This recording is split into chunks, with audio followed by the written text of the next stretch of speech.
What is going on, everyone? Happy Tuesday. Lakers Talk Daily, of course, is here. The Lakers will look to bounce back tonight against a real tricky Orlando Magic team. And of course, joining me today, your host of Lakers Nation and the front office show, Trevor Lane. Trevor Lane, thank you so much for joining me today. How are you doing today, man? Hey, I'm doing well. Thank you for inviting me. I appreciate it, and happy to be here to talk some Lakers basketball with you. So real quick, before we get into the nitty gritty of the Los Angeles Lakers, I see here, this was mind blowing to me in your bio, as far as you are a former junior high 3-point shootout champion. Do you care to elaborate a little bit on that? I was just having a bit of fun there. I when I was in 7th grade, I won my junior high school's 3-point shooting. A school of like, I don't know how many students we had, 1,500 students, something like that. Not like this was some massive nationwide talent search or something along those lines. I did win a 3-point shootout in my youth and figured it was an accolade of high enough prestige to put it in my bio. So just out of curiosity, do you still got that jumper in you? Are you still a lethal 3-point shooter, or you still got that in your arsenal? Yeah, I can still knock. I can't do much else, but I can still knock down shots every now and then. So a little corner specialist. So you telling me if I drive to the lane, I can kick out to the corner as a guaranteed knockdown? I will be sitting out there. I'll be playing the Luke Kennard role. I'm a lefty too, so we can make that work. All right, sounds good. Well, yeah, once again, thank you for joining me today. And of course, we've seen what happened this weekend with the Lakers and the Boston Celtics game. We see how that went down. We understand that everyone, as far as the narrative goes, is the refs and how that stuff went down and how they utilized the refs came to, they dictated what the Lakers needed to get done as far as on the offensive end, especially on the defensive end of the basketball floor.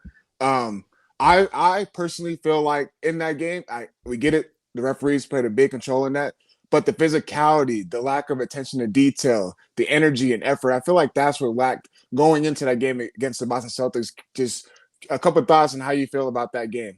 Yeah, I mean, I think when we talk about the officiating, I think two things are true, and this is typically the case where the officiating was very poor. It was a poorly officiated game in general. The offensive push-offs by the Celtics were egregious to a very high degree. They got, I think one of them got called. The goaltending calls that they missed. It was a poorly officiated game. I'll also say that's not why the Lakers lost. So I think both of those things are true. Yes, it was a poorly officiated game, and yes, the Lakers lost because of how they played basketball, not because of how the game was officiated. I thought the Celtics came out and they wanted that game more than the Lakers did. And then when we look at how they executed, it's pretty clear that they were the much sharper team. They were the much more professional team. And the Lakers, I was really surprised by how they played offensively after seeing so much intricacy off ball against the Clippers the game before. To see effectively none of that and just stagnation against the drop coverage the Celtics were running was very, very disappointing, because that's really where the Lakers, when they've been able to reach anywhere close to their ceiling, it's been because of the offensive side of the ball. And so I was surprised and disappointed to see the way that they played. Again, there is a kind of a big picture that the Celtics want it more, yes, but even when you dig into the nitty gritty, they just played simply better. They were a better team than the Lakers, and now they've got to try to bounce back tonight against Orlando. And it irks me having to give praise to the Boston Celtics, but you have to give credit to where credit is due, because they went out there, like you said, they played a really good basketball game, especially the physicality. The Lakers, they lacked that throughout that entire game, but this team, they can't afford for the offense to lack, because we've seen it throughout the course of this season as far as their defense and how they can get exposed and how they can get certain situations where they get switched on. I'm just picking on Austin Reeves, because in that game where Peyton Pritchard was literally smiling, and that irks me, seeing him smiling, taking him on a one-on-one situation and literally picking him apart and picking that whole entire defense apart. So throughout that entire game, just seeing that the lack of offense. And I felt like the Lakers' bread and butter, we know it, as far as when they get to the free throw line, they do a really good job. Luka Doncic averages about 10 free throws a game. Austin Reeves is up there as far as that category as well. So me personally seeing that took a toll on their offense. They can't afford their offense to get into a hole like that, because, I mean, everyone's been saying that, like, if this team can outscore guys, then, they have something going, but I feel like at some point you have to be able to get collective stops, and that's where the worries and the concerns goes out for me throughout these remaining 26 games. Yeah, personnel wise, they should be a very good offensive team. I don't think we've gotten there at this point. And the biggest concerning thing, I think, number one on JJ Redick's to do list is to figure out how to get LeBron James, Luka Doncic, Austin Reeves to play positive basketball. Right now, they're a net negative on the season with the three of them on the floor. You've got to fix that. But whether you're going to do that is mostly on the offensive end. That's where they've got most of their talent. Defensively, the ceiling's just not that high. I mean, best case scenario, they're probably a middle of the pack defensive team, and that's if they can really get to where they have five guys on a string, which they simply have not had to this point. So you're right. If they're going to really kind of put a scare into anybody this year, it's going to have to happen on the offensive end. They've got a long way to go there. They've got a lot to figure out. We also know this is not what this team will ultimately look like. There's going to be a lot of changes coming this summer. So there's that element, I think, looming over this too, where you have a lot of guys who are looking around saying, I may need to get mine tonight because things are going to look very different. I may not be here next year. And sometimes that can erode trust. And we certainly saw the ball sticking a lot against the Celtics. So I'm curious to see how the Lakers can combat that. So speaking as far as the big three with Luka, LeBron, and Austin Reeves, with the remaining 26 games that they're 8-4 together on the basketball court, they're in the 12 games that they have played, and those four losses came against, we like to say, the better teams, the better opponents. The Spurs, the Rockets, the Suns at one point, and then obviously, right, we saw the Boston Celtics game. I feel like that is a concern as well, because when the Lakers lose, their margin of losses have been double digits, and they seem to get themselves into a big hole. And I feel like with them only playing 12 games with each other on the basketball court, and honestly, it's a little bit of a sample size, because there's moments where they are on the basketball court and then someone ends up getting hurt, like Luka Doncic, for example, going out early in certain games. I feel like that is not enough to kind of figure out the different, tweaks and adjustments going into the lineup as far as rotational aspect and as far as the spacing, because to your point, you said the offense does get stagnant. And that's what kind of frustrates me, because, they acquired Luke Kennard, just don't as an example. And you would expect that to be more of a spacing, more of a guy that kind of space the floor out, get him more involved in the down screen, different types of dribble handouts, different types of actions. But they constantly rely on the pick and roll game, getting the switch, going one-on-one. And you run into a team like that, it doesn't really work into your favor, because the Boston Celtics, to their credit, they do a really good job of keeping guys in front and matching their physicality. So I feel like these last 26 games, I feel like it's not enough for this big three and the rest of this rotation to kind of figure out going into the playoffs. Yeah, I mean, this is where they were last year. I mean, this is the exact situation they were in. LeBron got hurt roughly sometime after the All-Star break, pretty close to the Luka trade happening, and then he missed a big chunk. And so they went into the playoffs still trying to find chemistry. And unfortunately, they've been absurdly injured all season long. It's been one injury after another. One guy comes back, another two go out. Jackson Hayes, doubtful to play tonight's game. They just cannot get healthy. And so we're just now getting to a point where the majority, and again, they lost Jackson Hayes for last game, probably won't happen tonight, but the bulk of the rotation is actually available right now for really the first, I guess it's the second time on. They had one game in November where they had everybody available, but so essentially what you're seeing JJ Redick do is cycle through rotations and cycle through different lineups, trying things out. This is stuff that should have been happening back in October and November. It's not JJ's fault. Guys have been hurt. And so you haven't been able to figure out what are your best lineups. What do you go to when push comes to shove? When you're faced with problem X, what is the solution Y? JJ's still figuring that out right now because he hasn't had a team. It's been a revolving door all season long. And with that context, it's somewhat remarkable that they are sitting where they are right now, the 5 seed in the Western Conference, despite having so many injuries this season. But it does put them in a tight spot now where you've got to get ready for the playoffs. Everything they do right now is about trying to play their best basketball in 7 weeks when we get into the NBA playoffs here. And getting there in that amount of time is not going to be easy. They're still trying to figure out what their best lineups on the floor even are. It's going to have to be a sort of warp speed crash course for JJ and the coaching staff to try to figure out what the correct path forward is going to be, and what lineups are going to work, what aren't, what strategies are going to work, and what are not. So it's look, it's not an envious position to be in right now for the Los Angeles. A lot of talent, but not a great position to be in.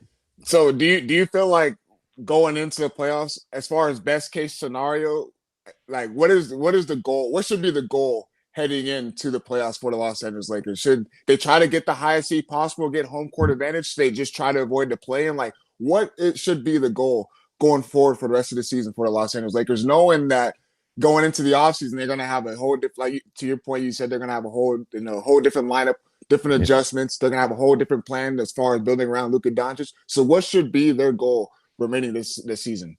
Yeah, I mean, you definitely want to get the highest seed that you can. I don't think there's any sense towards resting players down the stretch or saying, hey, we're okay with just being the 6th seed. No, you need to win as many games as you can, get as high in the standings as possible. And that's because on top of it's typically beneficial to get higher in the standings, but on top of that, you also want to have your players out there on the floor. There can't be that, well, we're the 5 seed, we're okay with falling to 6, so we're going to rest LeBron and Luka and Austin or something for this game. They don't have experience playing together, so you need those guys on the floor regardless. You might as well go out there, go for wins, get as high in the standings as you possibly can, ideally get home court. I think the 3 seed is in play for them. Now, there's a number of teams. There's a whole group of teams that are competing, including the Denver Nuggets, the Houston Rockets, Minnesota Timberwolves, the Phoenix Suns, who we're going to see on Thursday, all really competing with the potential to claim that 3 seed along with the Lakers. So I don't know if they'll get there, but that I think is the ultimate goal here for the next 26 games in terms of the standings, is to get to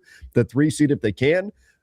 Outside of just the wins and losses and where they finish on the table, it's, can you get to where you are playing your best basketball? Can you have a go-to lineup? I mean, last year, going into the postseason, they didn't have enough. They had one lineup that J.J. Redick trusted, and that was it. And that was the small ball lineup with Finney-Smith and Rui, LeBron, Austin, and Luka.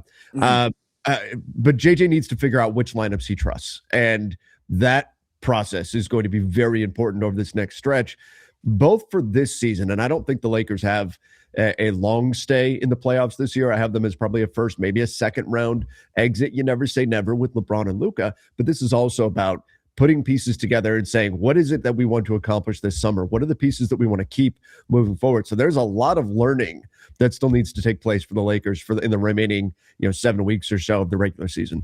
So bringing up JJ Redick, and we talk about how he has, honestly, the way this roster was constructed, he had his hands kind of tied because there's not really much you can do as far as the way the rotation is, as far as from the bench unit, because the Lakers really haven't gotten much from their bench unit until, I believe, when Rui came to the bench, you started to see a little more production as far as on the offensive category.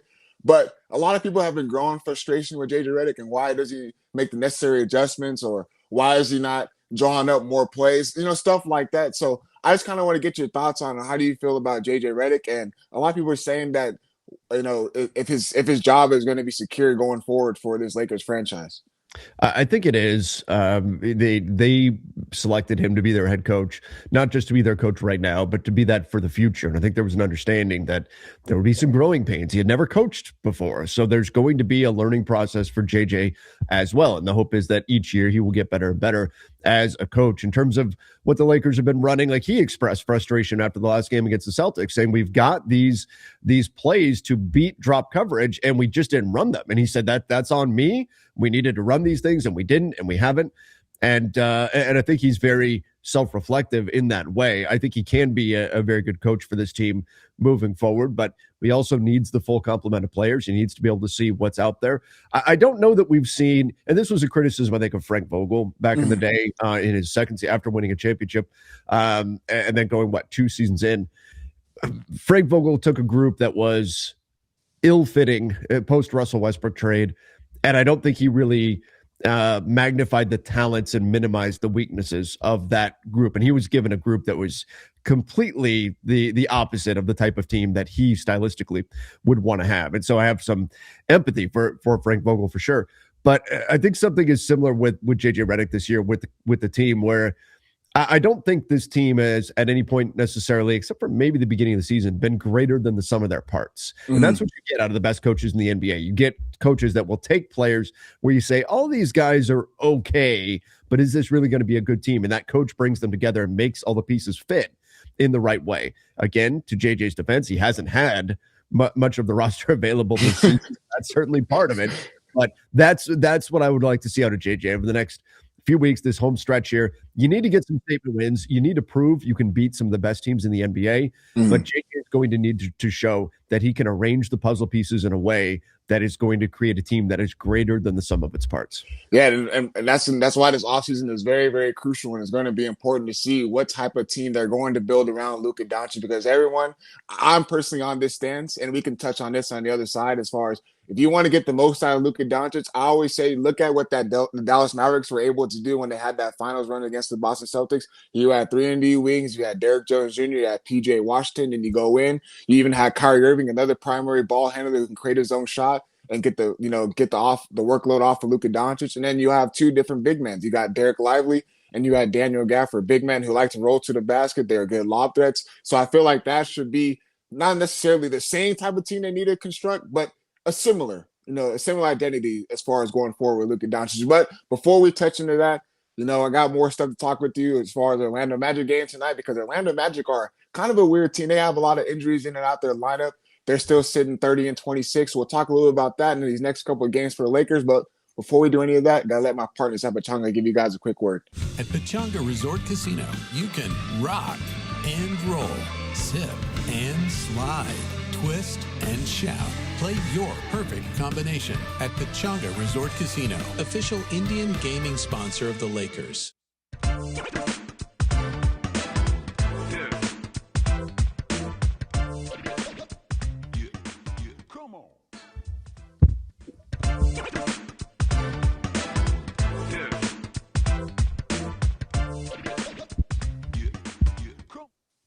What is going on, everyone? Welcome back to Lakers Talk Daily. Of course, I am joined by Trevor Lane, the host of Lakers Nation and the front office show, excuse me.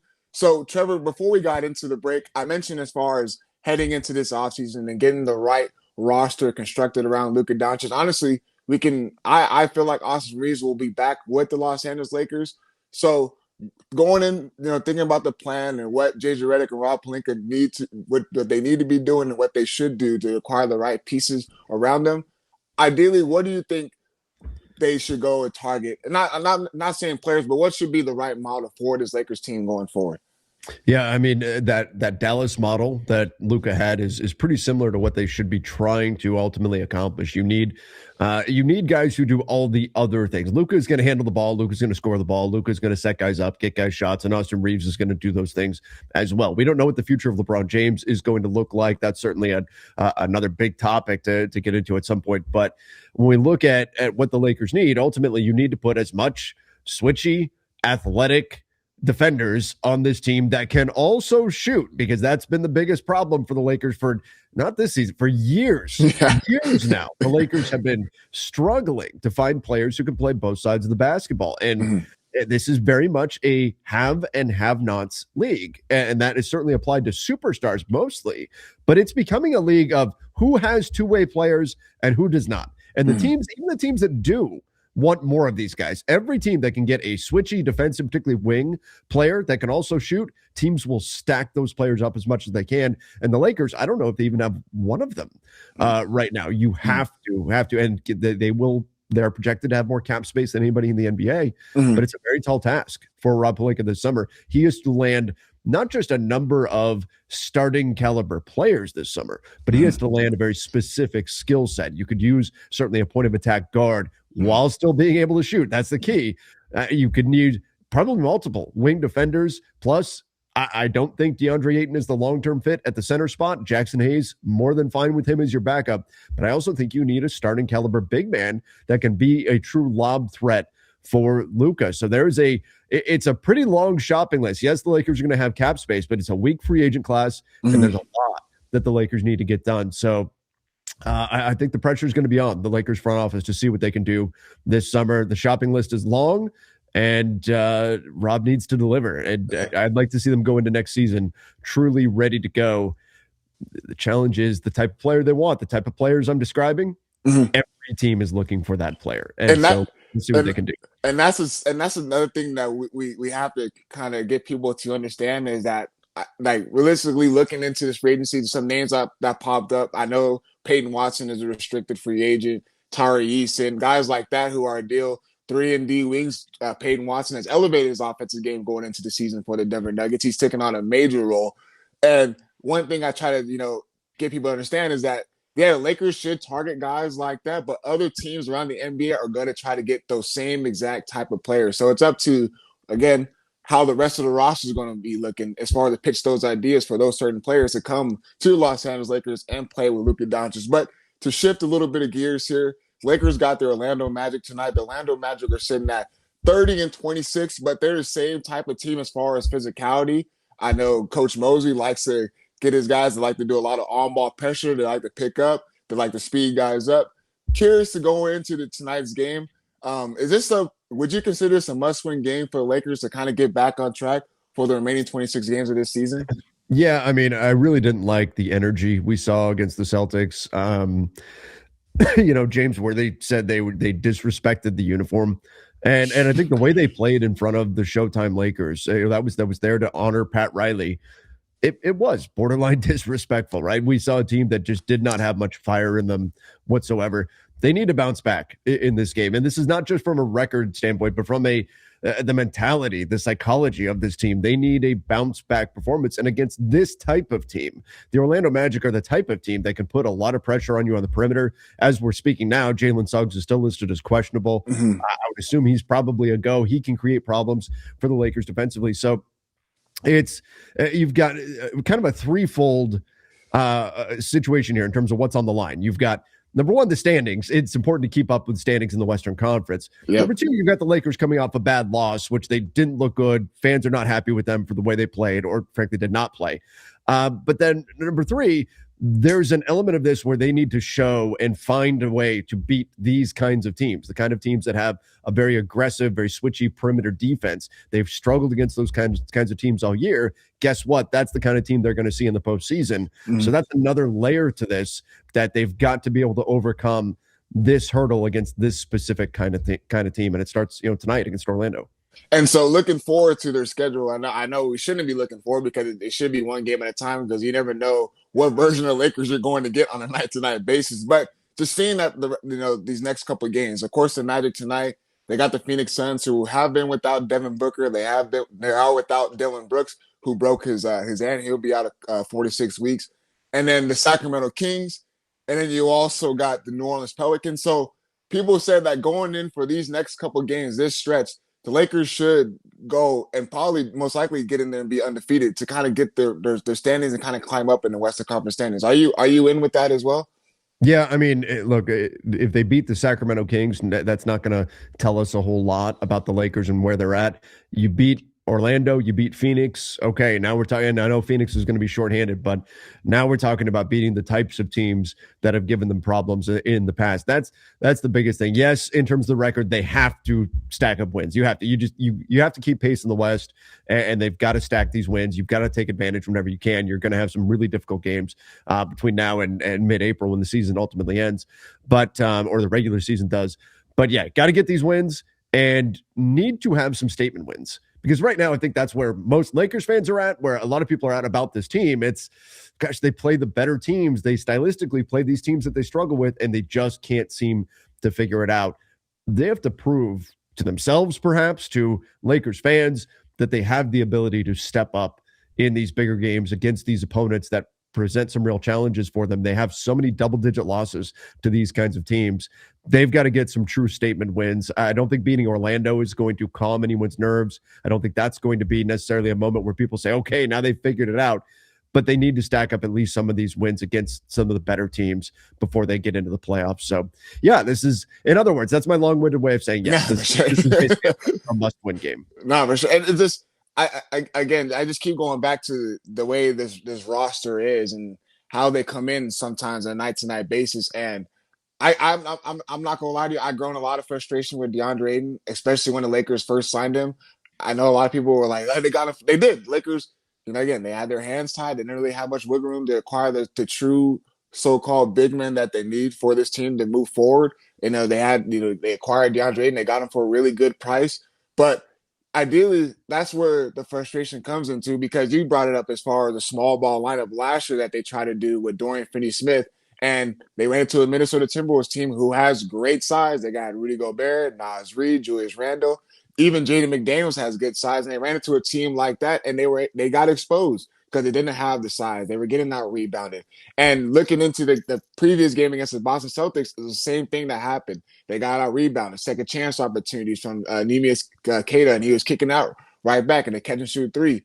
And so the frustration has grown a lot for me with DeAndre Ayton. And just this way, you look at the rest of this unit, they just don't have enough coming from their bench. You try to get Luke Kennard involved, but he's only getting 4 shots up. That can't happen. They acquired him for a reason. You got to be able to find a way to get your shots up. And I know that's a test into JJ Redick, and as far as throwing out different lineups, like you said, he's kind of trying to figure out what is the right situation, what is the time to make this sub. I felt like in that game where Marcus Smart was shooting 0 for 5, he wasn't getting his offenses going. That was a moment where right immediately, I know Marcus Smart brings a lot as far as on the defensive end of the basketball court. He's supposed to be an energy and effort guy.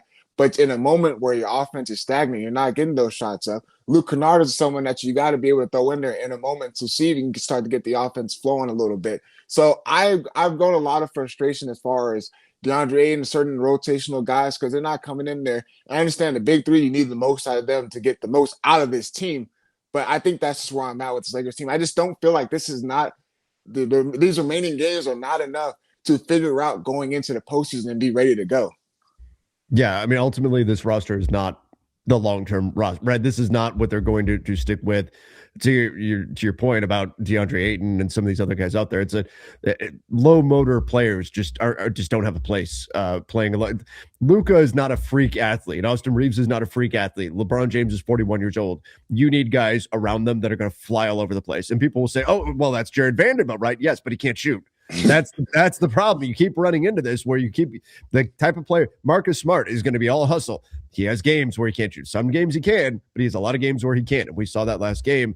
Luke Kennard isn't getting open looks because teams aren't leaving him, right? No. I mean, and that's why you have to have two-way players, right? Because if Luke Kennard's on the floor and so is Jared Vanderbilt, teams are just going to cheat off of Vando, stay at home on Kennard, and there they go. They can still stay in the paint. The same is going to be true for Jake LaRavia, who's not shot the three well enough this year. Same is true for Marcus Smart. JJ Redick is constantly trying to find balance between defensive and offensive players. The best teams aren't making those decisions. The best teams are trying to figure out schematically just which guys are hot that night and put them all on the floor. Much easier to mix and match. JJ Redick has 2 buckets to pull from. Defensive players, offensive players, and he's constantly trying to create the right balance between those two. And that I think that really creates problems when you play the better teams in the NBA. So, yes, Luke Kennard needs to take more shots. Rui Hachimura needs to take more shots. But defenses are more than happy. They will leave LaRavia, they will leave Smart, and they will leave Vando and stay at home on those guys. So that's on the coaching staff. That's on JJ Redick to try to find more opportunities to get shots up for Kennard, for Rui. But easier said than done when you've got easy guys to cheat off of out there as well. So I want to just throw, because we're winding down at this time, I want to throw 2 quick things at you. First and foremost, so we've seen, as far as to help the Lakers out on the defensive end of the floor, I know man-to-man has not been the right principle for them because JJ Redick, he likes to implement, to your point, he likes to switch 1 through 5. And that grows a lot of frustration with me too when I watch DeAndre Ayton guarding the guard out there in the perimeter at certain points. I know it's a testament of the NBA, and that's what the teams like to do. They like to get the switch. But you've seen them trying to transition into a zone. And we've seen them even go into a matchup zone at times. And, DeAndre Ayton's able to overhelp a little bit and kind of funnel in the paint, kind of keep it controlled in that aspect. And then even in the 2-3 zone situation, I know it didn't work because you played against the Boston Celtics team, which their identity is they love to catch and shoot. They shoot the most threes out of any team in the NBA. But do you think a zone defense would be beneficial for this team to kind of correct a lot of the defensive miscues for this season? I think it can help. But ultimately, all you're trying to do is mask the lack of defensive talent that's on the team overall. There are some solid defenders, but not enough to put a true lockdown defense out there. If you've got good defenders, you don't have to run a zone. The zone is trying to muck things up and disguise how bad your your players are in terms of playing defense.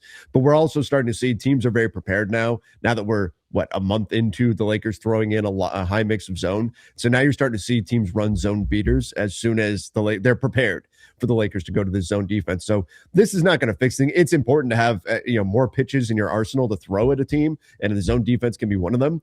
But ultimately you're just trying to mask the problem. That's an issue. Having more players that can defend at a high level, that's going to be more of an issue that needs to be addressed this summer. JJ Redick can do all he can to throw different defenses out there and can try to get the best out of this group. But the truth is the ceiling is just not that high on the defensive side of the ball for this team, regardless of what style of defense they're playing. And so the last question I'm going to throw at you is a lot of reports, especially after the NBA trade deadline, the news about Giannis Antetokounmpo and whether he was going to be on the move. We know that he stayed with the Milwaukee Bucks. We know he's been on his meme tour and sending out different memes all over through social media. But the reports as far as Lakers could potentially be all in and trying to acquire Giannis Antetokounmpo for this offseason, I'm going to make my stance. I've been saying it. Everyone in our station at ESPN Los Angeles have been on, especially because I work on the DeMarco and Travis afternoon show. And one of our hosts in DeMarco Farr is big on just getting Giannis Antetokounmpo. He said they can figure the rest out.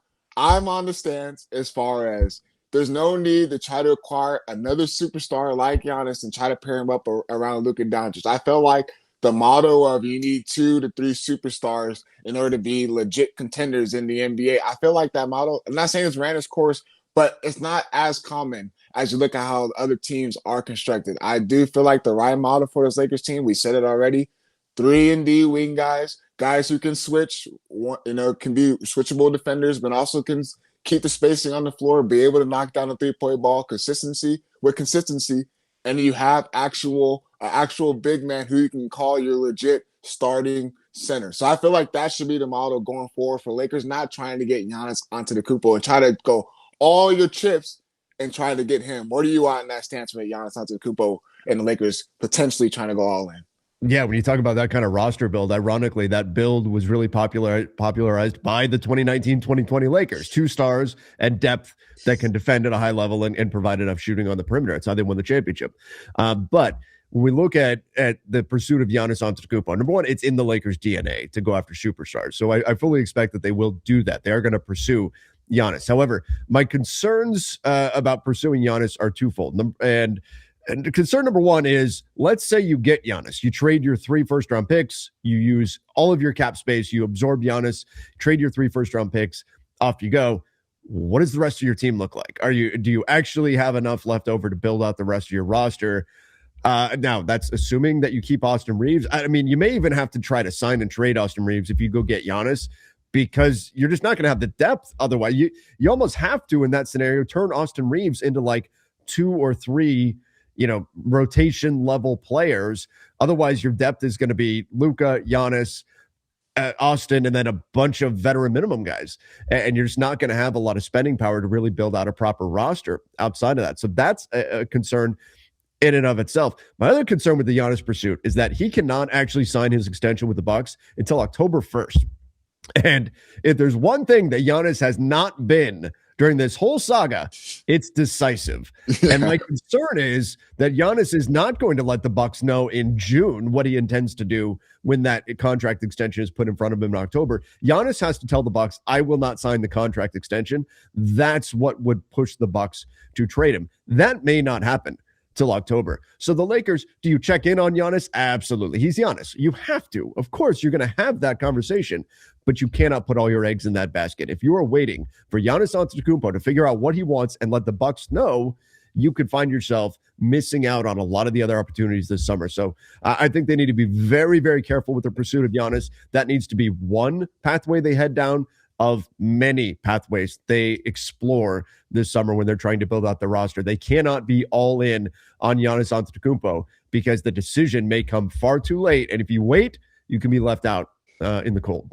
Man, see, that's why we need 2 different perspectives with this. So people in our YouTube chat, they're seeing here, they're all like, oh yeah, I agree. So once again, Trevor Lane, thank you so much for joining me today on Lakers Talk Daily. The Lakers will look to bounce back tonight against the Orlando Magic and look to kind of keep that consistency going forward for the remaining 26 games of the season. Hopefully they come out there with some energy and effort. Once again, Trevor, thank you so much for joining me. No problem. Thank you for inviting me. Happy to jump on and had a lot of fun talking Lakers with you. All right. As for myself and for Trevor Lane and you guys in the YouTube chat, I will be talking to you guys tomorrow. We are out. Talk to you guys later.